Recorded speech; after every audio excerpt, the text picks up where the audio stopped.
What's up, Stitches? My name is Michael and welcome to or back to my YouTube channel.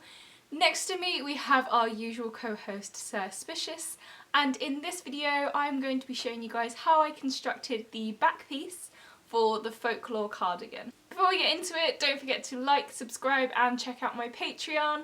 I'll give you the full spiel and all of the details on how I came up with this idea at the end of the video. But right now, let's just get into the video.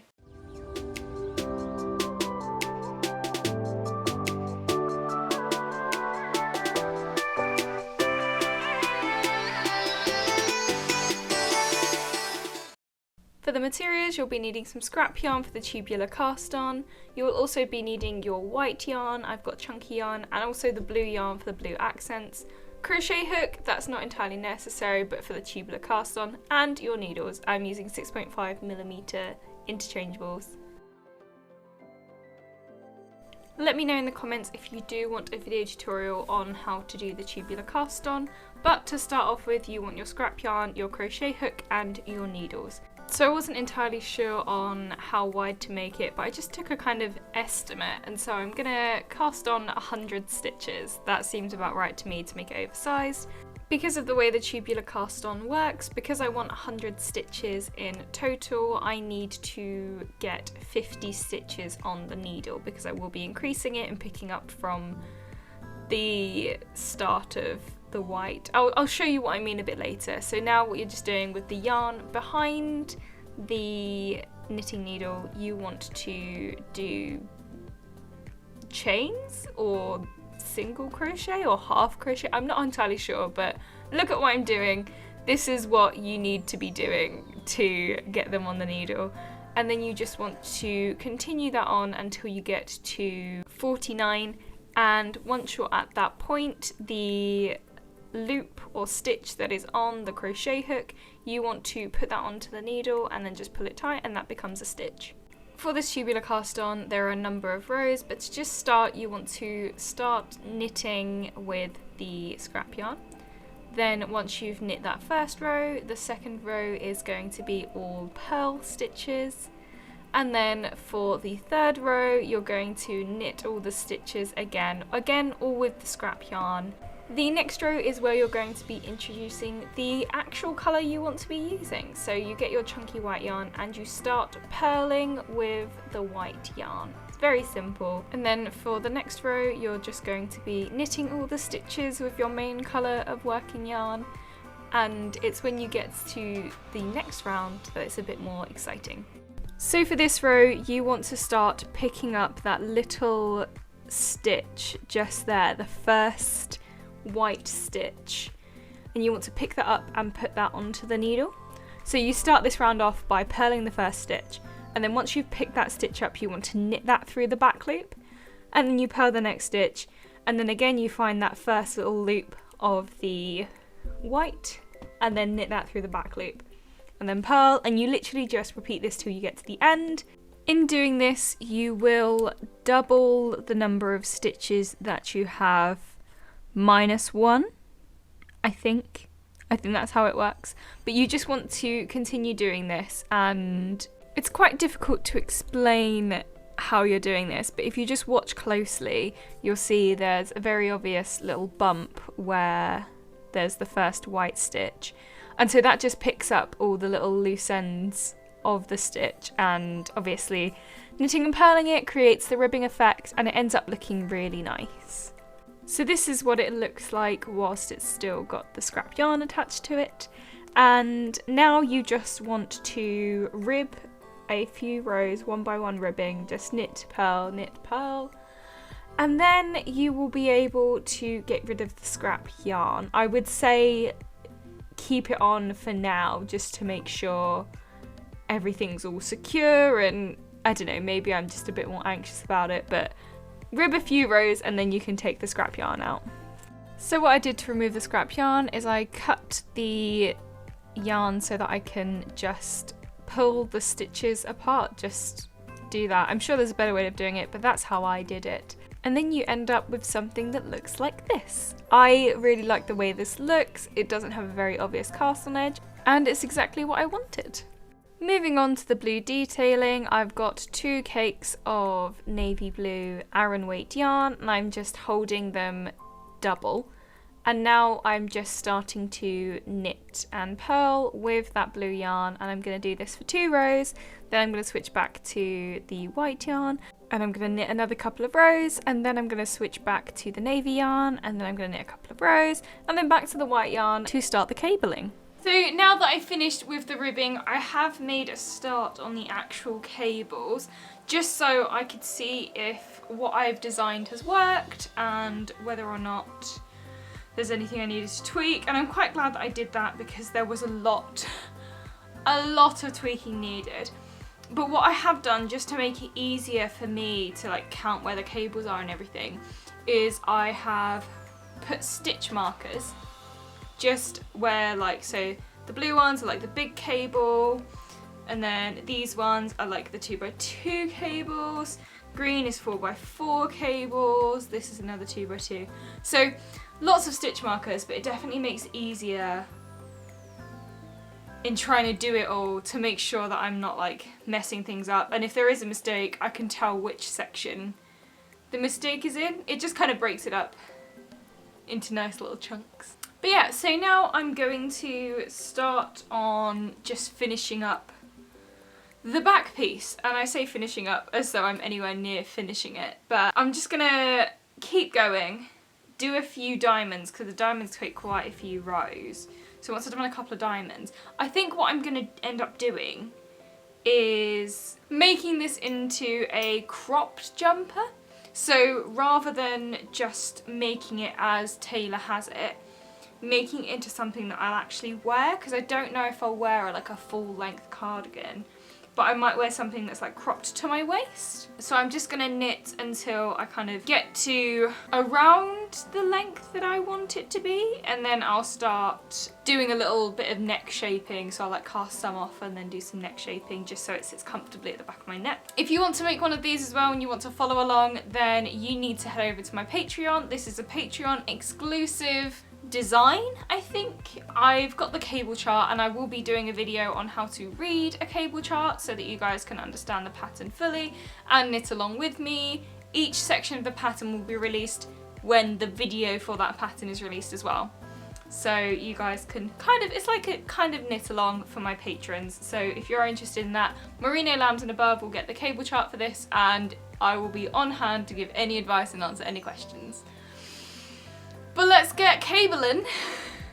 So now I have got the long and treacherous journey of following the cable chart that I've designed myself. I'm not sure how good the design is, but here's a little montage of me knitting it.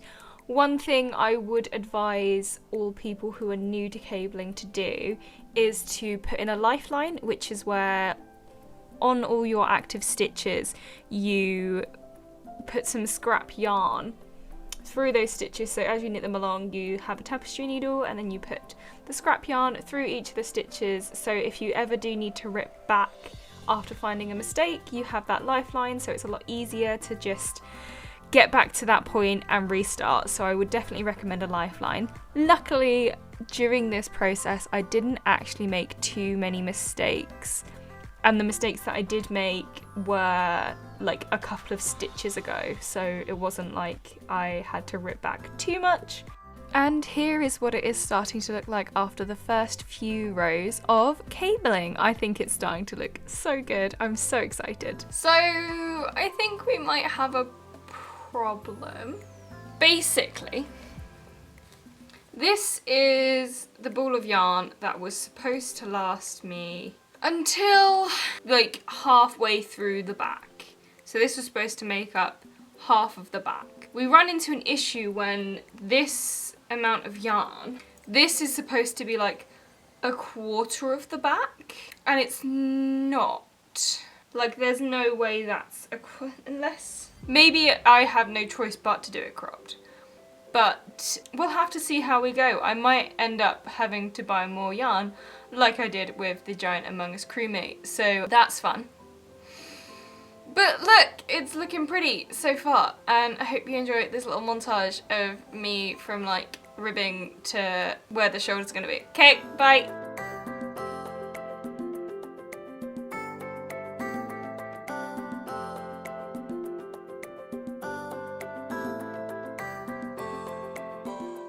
So now we are going to be doing a little bit of shaping at the neck. So what I'm going to do is probably cast off a load of stitches along here and then kind of increase and decrease so that it starts to make this kind of V shape.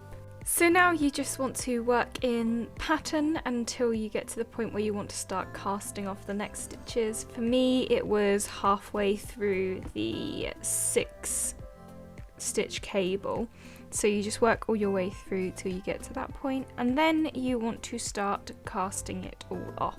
So I'm just using the standard bind off method, which is really simple. It doesn't need to stretch too much because it is so oversized. So it's literally just knit 2 stitches, pull the first stitch over the second stitch, and then repeat. And obviously, as I'm going through, all these stitches are going to be cast off, so you can get rid of all of those stitch markers that are between the 2 points. And so I just did this until I got all the way to where I wanted that to finish, which is again mirrored exactly the same. It's the 6 stitch cable. And this is what the cast off edge looks like. It's fine because I'm just going to be picking those stitches up later to make the collar. Now I'm going to continue on in the pattern. I'm going to be working this side first, just following along the chart. So I'm probably going to put these stitches on some spare yarn or a stitch holder. But here I'm going to be working this in pattern, just going back and forth across these stitches here. I am going to decrease on every knit row so it does start to have some neck shaping. Once you've finished one side, you need to reattach the yarn and do the other side starting on a purl row, but then it's done! And there we have it, the final back piece for the cardigan. So I'm just going to talk a little bit about how the entire thing is going to be constructed. So as you can see, I've got the end stitches, the final stitches, on a stitch holder because I'm going to join the front pieces and the back piece using the Kitchener stitch. For the front, it's going to be this without the diamond cable pattern, and obviously it's going to be tapered so it has that V. It is cropped to just below my waist, and it's quite oversized. It's got an ease. I decided to start doing ease percentages rather than like a number of inches of ease because I feel like that translates better onto different body types rather than just like a set number of ease. So I'm going to try and introduce that for future patterns. So this is a 25% ease on my bust width, and yeah, I'm really happy with how it's turned out. Obviously I've still got a lot to do. I've got 2 sleeves, 2 front panels, and then seaming it up. I also need to buy buttons. That's something I need to go get. I'll do that another time. I think I might also need to buy more yarn. I'll see after I've done the first front panel, but this took a lot more yarn than I expected. I guess cables do take a lot of yarn because you're like twisting things over each other and just generally being more frivolous with your yarn. So I will need to buy more yarn, but I'm not too upset by that because this yarn is really nice. I really like the colour, and I'm sure it won't go to waste. I don't know when the front pieces video will be out because as of filming this right now, I haven't started either of the front pieces. I've kind of mapped it out and created the cable chart for it, but I've not started knitting it yet. I don't imagine they'll take too long because they're just like this bit, which really doesn't take too long. It doesn't have the diamond cabling, which requires a lot more thought than all of the others. But I don't want to put a time scale on it because that'll put too much pressure on me, and I don't want to rush it. I want it to be as good as it can be. If you want to knit one of these for yourself, then do become a patron. So patreon.com/SmikleGoesKnitting. I'm currently in the process of grading this back piece to start with, up and down, so it goes from sizes extra small to 5XL, so I'm just working on that at the moment, but this will be a patron exclusive pattern just for my patrons to say a big thank you for supporting me. On that note, big thank you to Gillian and Georgia, my two wonderful, lovely patrons. Thank you so much for your support. And it was so nice to speak to you on the knit night that we had the other night. So if you want to get involved and be able to join in on our knit nights where we sit down, knit together and just kind of chat and talk about knitting or whatever you guys want to. So if you're interested in that, then do check that out. Like, what the hell? I didn't expect to be at this point now. So big thank you to all of you, you're all amazing and wonderful. If you're not subscribed, do hit that subscribe button so you don't miss my uploads. And if you fancy it, give this video a like, that lets me know you like what I'm doing here and, you know, boosts that engagement on the YouTube, that's always a good thing. If you're still watching this video now, thank you so much for putting up with me. Thank you for watching the video all the way through. If you are watching right now, then comment down below your favourite Taylor Swift song. I think mine has to be You Belong With Me, simply because when I was 13 and I was learning guitar, that was easy to play on the guitar and I used to play it all the time, and then at that point I fancied someone and they didn't fancy me back, so I'd play that song on guitar and I'd imagine I'm Taylor Swift. So yeah, let me know what yours is. I think that's going to be it for this video. I look forward to hanging out with you guys again. Stay wholesome and happy knitting.